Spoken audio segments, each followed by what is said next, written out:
Sharpe's Fortress by Bernard Cornwell.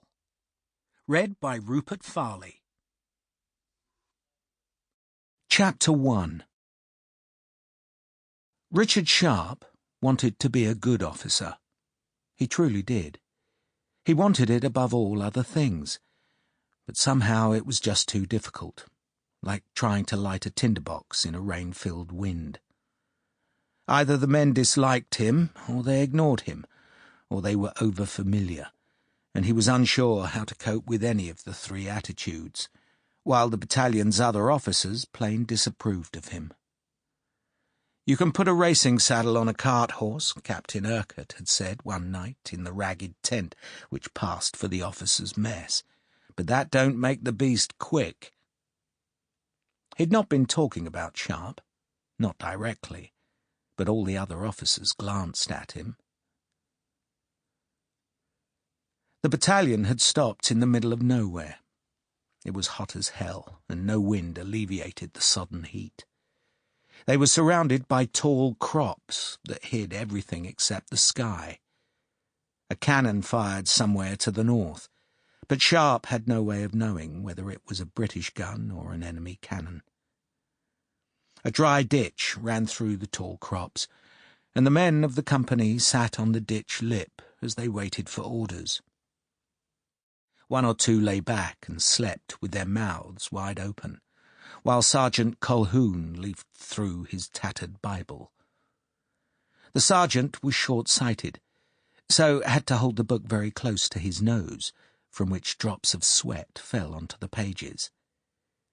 Usually the sergeant read quietly, mouthing the words and sometimes frowning when he came across a difficult name, but today he was just slowly turning the pages with a wetted finger. "Looking for inspiration, Sergeant?" Sharpe asked. "I am not, sir," Colquhoun answered respectfully, but somehow managed to convey that the question was still impertinent. He dabbed a finger on his tongue and carefully turned another page.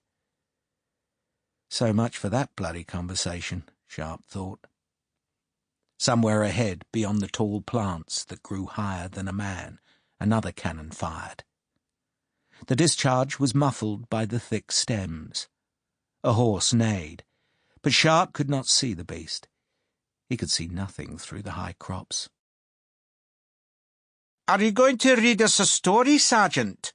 Corporal McCallum asked. He spoke in English instead of Gaelic, which meant that he wanted Sharpe to hear. "I am not, John. I am not."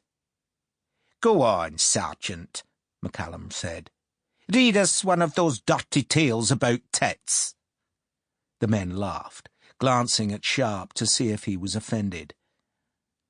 One of the sleeping men jerked awake and looked about him, startled, then muttered a curse, slapped at a fly and lay back. The other soldiers of the company dangled their boots towards the ditch's crazed mud bed that was decorated with a filigree of dried green scum.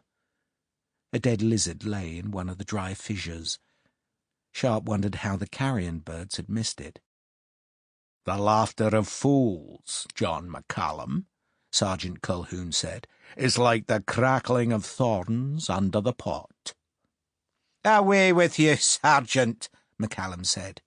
"I heard in the kirk once, when I was a wee kid, all about a woman whose tits were like bunches of grapes." McCallum twisted to look at Sharpe. "Have you ever seen tits like grapes, Mr. Sharpe?" "I never met your mother, Corporal," Sharpe said. The men laughed again. McCallum scowled. Sergeant Colquhoun lowered his Bible and peered at the corporal. "The Song of Solomon, John McCallum," Colquhoun said, "likens a woman's bosom to clusters of grapes, and I have no doubt it refers to the garments that modest women wore in the Holy Land. Perhaps their bodices possess balls of knotted wool as decoration. I cannot see it as a matter for your merriment." Another cannon fired, and this time a round shot whipped through the tall plants close to the ditch. The stems twitched violently, discharging a cloud of dust.